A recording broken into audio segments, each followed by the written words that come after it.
রোজা ফরজ হলো কেন? রোজা কোথা থেকে এলো? রমজান এই একটি শব্দই মুসলমানের হৃদয়ে এক বিশেষ আবেগ সৃষ্টি করে।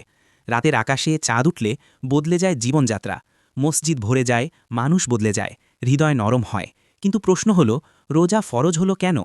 এই ইবাদত কোথা থেকে এলো? এটা কি শুধু ইসলামেই আছে, নাকি পূর্ববর্তী জাতির মধ্যেও ছিল?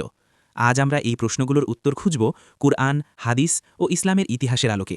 প্রথম অধ্যায়, রোজার কোরআনিক ভিত্তি।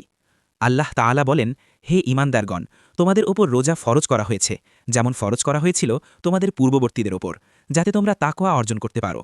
সূরা আল বাকারা আয়াত ১৮৩। এই আয়াত আমাদের তিনটি বিষয় শেখায়। ১. রোজা ফরজ। ২. পূর্ববর্তী উম্মতের উপরও ছিল। ৩. উদ্দেশ্য তাকওয়া।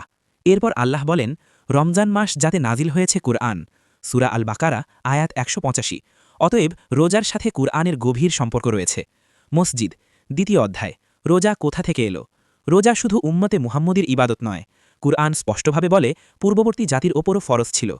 পূর্ববর্তী নবীদের যুগে রোজা, হজরত আদম আলাইহিসসালাম, হজরত নূহ আলাইহিসসালাম, হজরত মুসা আলাইহিসসালাম, হজরত ঈসা আলাইহিসসালাম। ইহুদি ও খ্রিস্টান ধর্মেও উপবাসের বিধান ছিল, কিন্তু ইসলাম রোজাকে একটি পরিপূর্ণ ও ভারসাম্যপূর্ণ রূপ দিয়েছে।